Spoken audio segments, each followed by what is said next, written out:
Hey guys, we've got another great show for you today. I'm going to be talking with a gentleman who lives in San Diego, California, one of my favorite places. He is a two-time cancer survivor. Didn't know the Lord before. He's got an amazing story. You need to hear this, so don't go away. Check this out.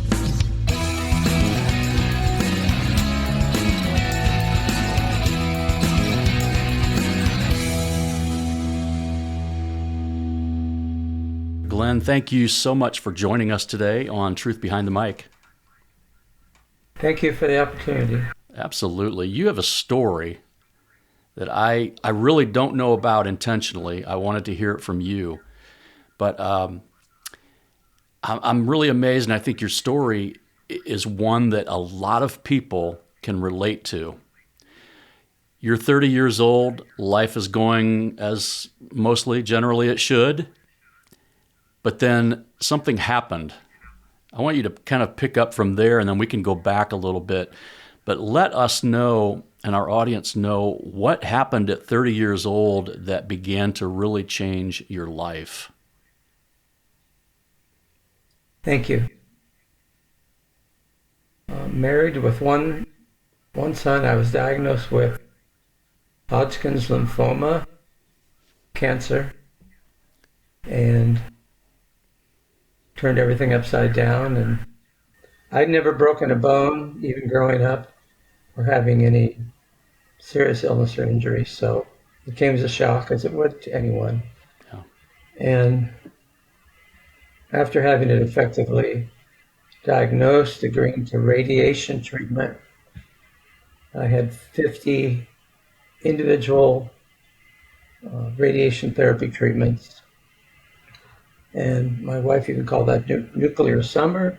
We chuckle about it now. But very difficult. Sure. Nuclear in that we had radiation, and I grew sick and had like a sunburn. But later that year, in November, the cancer went into remission, and we were overcome with joy. We celebrated. We later realized we were never the same. So you'd effectively, at that point, beaten cancer. Still young. Where were you at in your faith at that point? I really had no faith. I know God loved me because I could look back and He was always looking out for us, but I really had no faith. I didn't grow up going to church. I didn't participate in any fellowship or whatnot. Did you have any sense, especially when this went into remission, did you have any sense as really an unbeliever, did you have any sense that God had a hand in that? Truthfully, no, and it's bewildering that it's the truth. But how could I not? In fact, Debbie's employer called me in the hospital. I had a laparotomy. They cut me open, and they wanted to diagnose the stage the cancer was at. And he said, "Are you thinking of God or praying to God during this time?" I didn't know what he meant. So things are, 180 different now with our faith. Yeah. So you're not really a believer. You find this terrible diagnosis out, but then through radiation, you are effectively cured and celebrating, and probably feel like you have a new lease on life. Oh, yes. Oh, definitely. What happened after that then? Well, one thing is a way to celebrate. Debbie and I went to a U2 concert at the LA Coliseum outdoors in the rain. Wow. Favorite band, just, celebration. We went to Cancun for a week or more and returned and resumed our life. But actually what happened was I did return to work. I had enough energy to return to the police department. I was definitely in remission. When I mentioned things were never the same. I was agitated and restless. After the diagnosis, treatment, the uncertainty, would I go in remission? And all the time I was sick and at home, a lot of time alone during the treatment. Just restless and again. And so that led to, I wanted to move, sell the house. Our house was fine in a community in LA County. But I thought, oh, we want to go to have some acreage or have a large lot or something. And we did. It took some time, but Debbie agreed. And we moved to San Diego County on some old ranch property. That didn't fix things. There was a healthy break, and then it was a different environment. So you're an LA police officer at the time. Before that, is that correct? The city of Manhattan Beach in LA County. Yes. Okay. And obviously time off for the radiation and the treatment. Yeah, I really saw it as a new start and some breathing room. It was 4 acres, and I still remember we didn't need 4 acres, but we could afford it. I walked the property line, the fence, and just all this space, a new start. Yeah. Kind of in the country. I would later realize I was retreating and it was an escape. And, yeah. So essentially, really, I look at this now, and probably you do too, looking back, you were an unbeliever, really saw a miracle performed in your life, spared your life, but it sounds like depression kind of set in. Like you went on the trips, you celebrated, and then it's back to life as normal, but it seemed like there was a depression there. My other stage, I didn't understand. I am saying yes in that. So I had a reoccurrence of the same cancer. And again, so disappointed. And I set up in my mind psychologically that this time I would not survive it. I was prescribed chemotherapy. And, I underwent the chemotherapy treatments in my doctor's office. But it didn't take too long. I grew deeply depressed and suicidal thoughts and whatnot. Starting new jobs at a police department there. I guess you could say it crept in, and then depression took over. Yeah. For a time, yeah.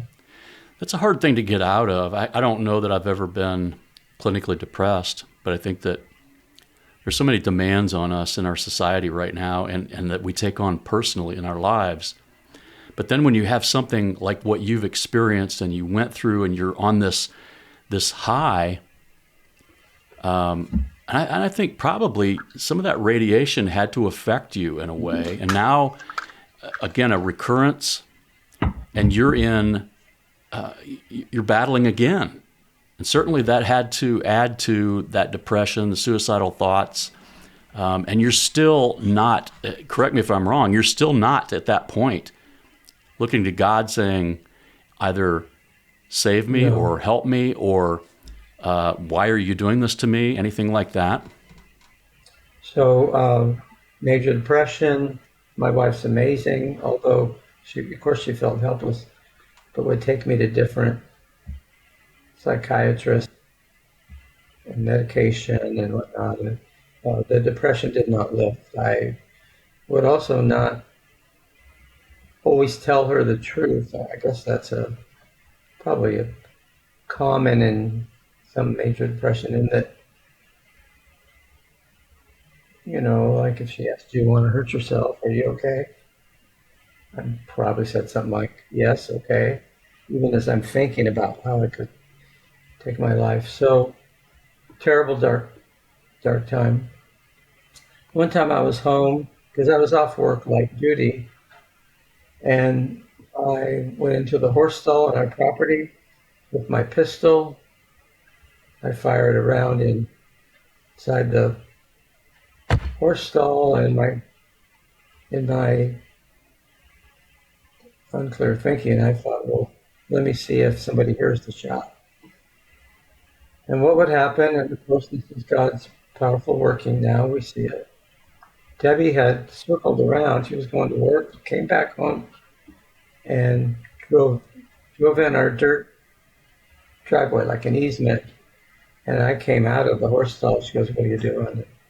I don't know. I might have said nothing. Then he said, "Well, I was in the horse stall." She went and grabbed the gun, called our good friend and a member of our church, and he came over and he removed all the guns and rifles so I could be safe. I moved through it kind of quickly. Then Debbie called around and found a location not too far away, a behavioral services place there. As long as I voluntarily admitted, they'd take me in. Well, I was so out of it in the depression that I just complied.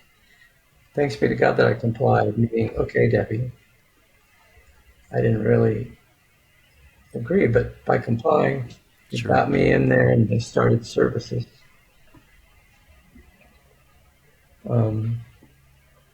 See how I can condense this. So that was a number of days. Still, I'm just still in the midst of the end of the second bout of cancer. So they check your blood. I guess they check your blood. How's your blood's doing? So they know about medication and whatnot. So I'm at the behavioral services center. My platelets get very low, and they send me to the hospital, a regular hospital. Well, I still had all the crazy suicidal thoughts. I wasn't better, but I was safe for a time. Then there was a point I was released, and I still had the suicidal thoughts. So Debbie and she kept getting some great counsel. But now she had a relationship with some guys and gals, brothers and sisters in the church we would later be part of. And the same gentleman who came and took all the guns was in the medical field. He said, "There's this thing called electroconvulsive therapy. More than one psychiatrist recommended it." I could explain. I don't know what that is. And we opted for it, if you will. Again, I just complied. Yeah. But I was hospitalized and had that treatment. And after about 10 treatments, I woke up. I felt joy. I felt happiness. And the depression lifted. It's amazing. Praise God. Again, we now see that that was God's hand in all of that. I was released from the hospital back home. Still, it took me a while physically and emotionally to recover. And I began to go to church, Bible talk, study the Bible, learn who God is, Jesus' role in redeeming us. And we were each baptized early in 1990. Everything began to be different. We were saved. We had a community. So amazing. I've got to ask, I think that we've heard a lot of people through the years who have had encounters like that, where near-death experiences, and they make promises to God, or they turn to Christ. Was that a situation for you, or was God? You said that the person that came in and took the weapons away was in the medical field, but you were also connecting with church at the time. Was that a feeling from you of maybe obligation to God, or was that something that just slowly started building in your life and was drawing you to Jesus?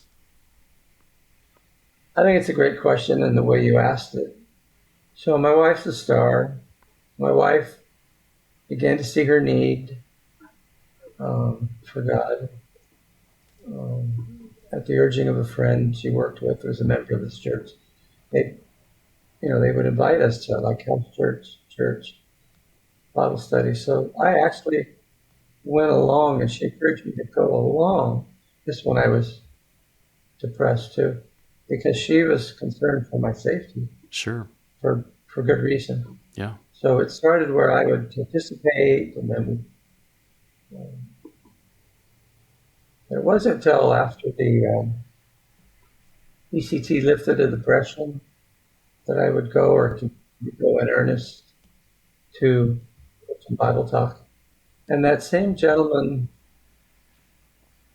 came and took all the weapons. Yeah, he did a great thing. He offered time where I could spend time with him in the Word at his house every week. And I would drive my truck over often.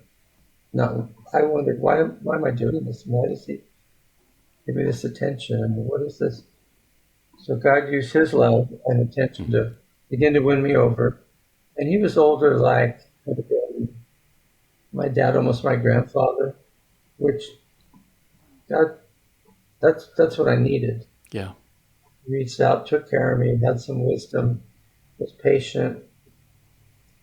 So it was a progression. You said that earlier, where you were then and where you're at now was a 180-degree change. Oh, yes. That's not a situation where you just feel an obligation to the Lord to stick with him for 36 years. So tell me about the growth from that time to where you're at now. Yeah, and it's still happening, as you would be aware of the growth. Yeah. Oh, started from not knowing anything, learning, men in my life willing to, teach me through the steps of, I began to gain a conviction to read the Bible on my own each day and pray. The fellowship, be involved in the fellowship. Our story was inspiring to others. It was a year or so we were made Bible discussion leaders, and that was, what do you do? What do you mean? Why'd you pick us? But I went to work, if you will, or school on reading the Bible and preparing lessons, learning how to care for people. So there's that whole, and Debbie's just amazing. So together we could do that. Well, the growth over time is, there have been other challenges, and they continue with my health, and God has used them to keep me looking to his word, keep me reaching out. I don't know any different. I live with some chronic illness now, and but it helps me understand scriptures like power and weakness. I cling to that. I cling to sonship. I even got a tattoo, sonship, Romans 8 on my arm. So there were themes. Thanks for asking that. It's coming around. So whether it's power and weakness, or whether I just,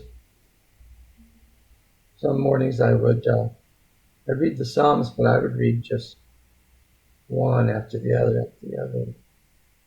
So I identified with that God intervened, rescued, and redeemed in our lives. So I see him that way. His great qualities, not just for me, but it's available to other people, and their story looks different. So over time, what it looked like, I could touch on this lightly. We became elders for training, Debbie and I, to do marriage counseling. Then we were elders in training. That's what they called the group of us that were. Out of a particular personal need, I began writing and reaching out through social media, continuing that manuscript. And then we started a support group or ministry group in our home we called Overcomers, for folks challenged with mental health issues and physical health issues. I needed it. Yeah, and right. Out of that, we reached out. And for a time, we hosted that in our home. So now I'm mature, if you will, because, we've been around a long time.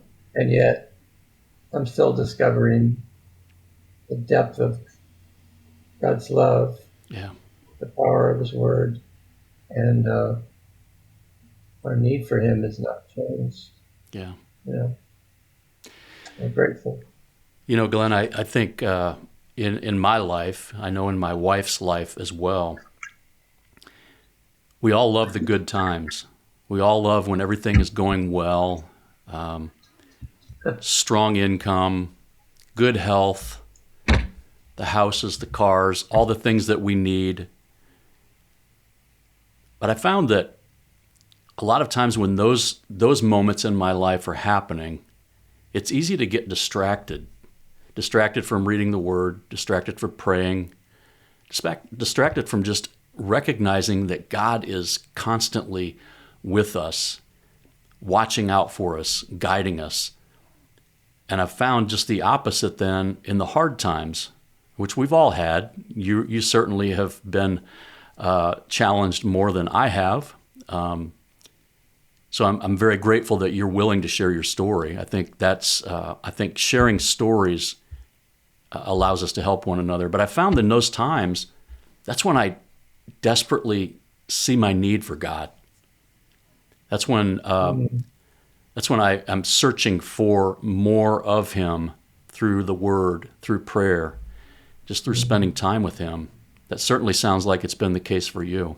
Yes, it's survival. And Yeah. I was reminded today about how God uses routine to help me, that no matter what, my thoughts are all distracted all over the place, or there might be one kind of pressing, I don't have a pressing schedule, but a pressing thought is I remember, okay, take your medicine, take your supplements, Yeah. do your PT, maybe there's something I'm doing at the home. Okay, I listened to a lot of lessons that helps me concentrate. Pray, am I well enough to walk? I just I walked under 10 minutes, it wasn't much, but the victory was I got outside and I took the walk and came back. That's right. So it's spiritual survival, and I'm learning. I listen to a lot of John Piper, theologian, that seeking to glorify God is joy, and I focus a lot on seeking to be joyful. Doesn't come natural maybe. Yeah.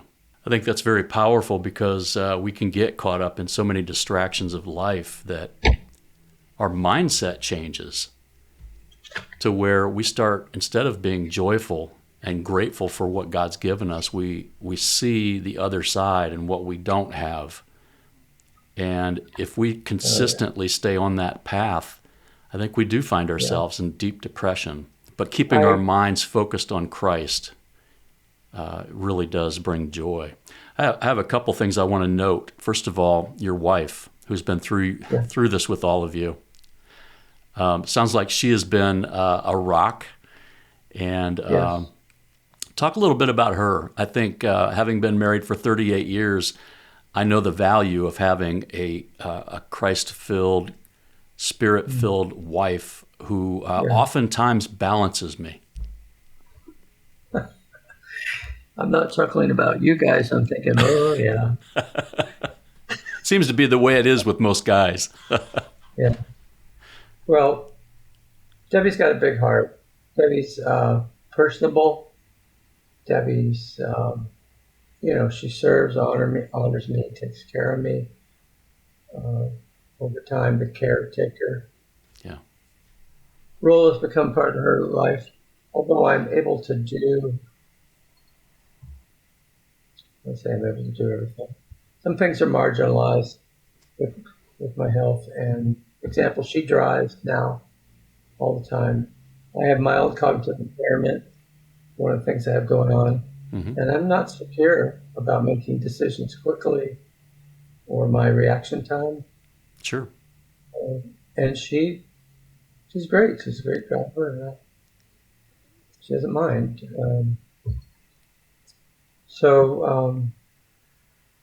She's amazing in her forgiveness. She's very hopeful. Deep convictions. She came to Christ several months before me, and maybe God would view it that as much. He'd been working on her for that. She's a delight.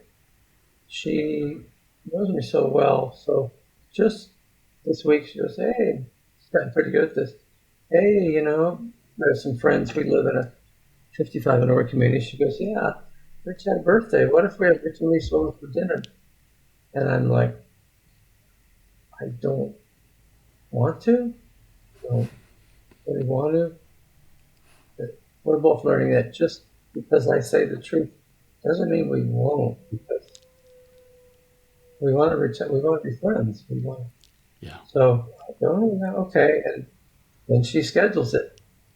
So without her, wouldn't have had dinner with anybody this week. Yeah. And so it may seem like a small thing, but it's huge. She knows how to nudge, push me. Other times I'm able to surprise her and say, hey, let's do this. So, well, we used to call it peacetime when we didn't have trouble. So we've had times of, one thing over another. Now it's the difference between where the most difficult things, and I've been responsible for them, or God allowed them through my life, like with the depression and the cancer. Imagine her being hit several times over, face this, face that, face this. It amazed me what God has done. And she's always been strong. I didn't realize early in our marriage because we weren't tested yet. I love seeing how God brings people together that complement one another. And certainly, I'm sure there were times when you both wanted to walk away. But I think because of that unity that you built through the years, I think it's easier to see now how God had his hand in that as well. And I think that's so important for young couples to consider as well. There was a acute point with the weight of the cancer, depression, my suicidal ideation, that Debbie, she would later tell me that she thought of just running away, just escaped. Sure. And then she would tell herself, well, where's she going to go? She's not going to run away. Yeah. So that tells you it wasn't just in passing, that was heavy on her heart. Yeah. And I like to say she had a choice, that she stayed and loved instead of running away. Yeah. Yeah, that's right. And I don't want to speak for her, but she's been with you a long time.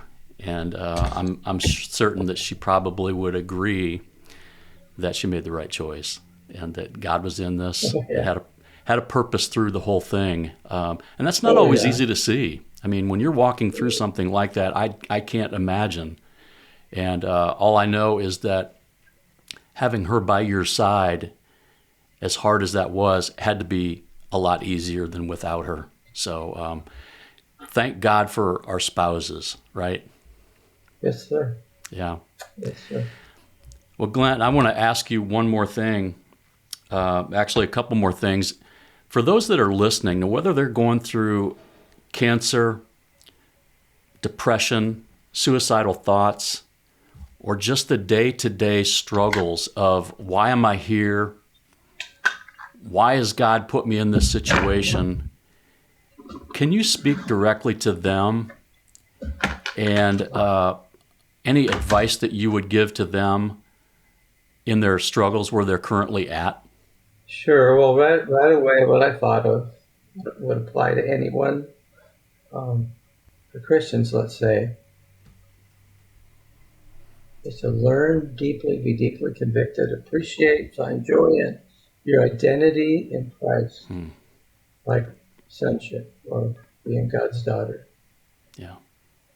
And I found it's one thing, because I wasn't thinking this way from day one of my Christianity. It's one thing to know it or look on a page and go, oh yeah, I'm a son and daughter. But for it to be your identity. Yeah. So no matter what comes, no matter what storms come and go, what doesn't change is you're God's kid, treasure. Yeah. He loves. So that's really, I guess, For me, everything springs from that. Your identity, perhaps those in a fellowship be part of that, understand that, and would encourage you with that when you need it. I don't think that God always allows bad things to happen to draw people to him, but I do think that there are situations, whether we get ourselves into or something like what you went through that was out of your control, but I do think that it is a time when people can start really seeking deeply, what's my purpose? And do I really believe? I think a lot of people are more consumed by our life to think beyond it, what happens after this is over. And I think that that's a great time when you're going through those hard times is to really consider, and what I'm doing right now, does it really matter in the end? And if God is real, I need to turn to him. I'm thinking how I take no credit. To look at how prideful and independent I must have been, that it took, near death and even depression that I thought took some actions toward destroying myself. It's like, so I was completely ignorant and self-reliant, and I certainly wasn't on the track to seek God. I didn't seek him. Now, once he got my attention, and then I shared some of the story, Mm-hmm. I guess I began to turn myself in. I didn't realize that. But Yeah. he provided what we needed, provided what Debbie needed. Seemed like I shouldn't have took that, but that's how things went for us during that time of our life. Well, Glenn, I'm grateful that you're here. God had a plan well beyond those trials and even the trials you're going through now.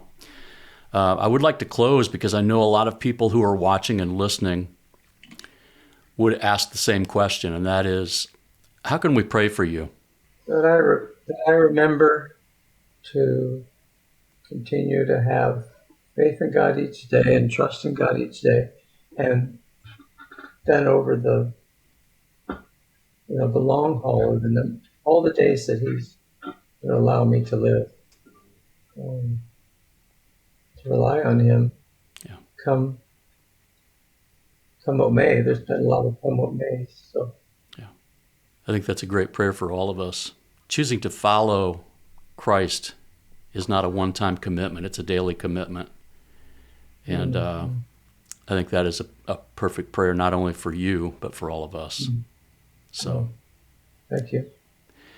Glenn, I want to thank you for joining us. Thank you for your time. Thank your wife for us. We appreciate her allowing you to join us as well. You have a book, correct? I want to make sure people understand you have a book out there. Yes, sir.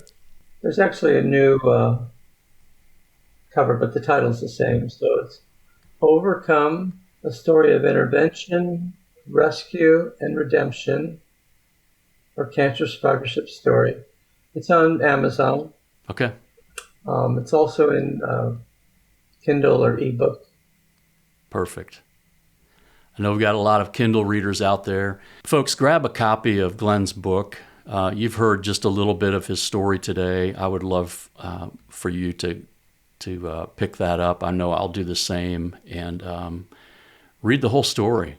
And I know that you wrote that as an encouragement and kind of a testimony and a testament of God's work in your life. And so, Glenn, thank you again for joining us.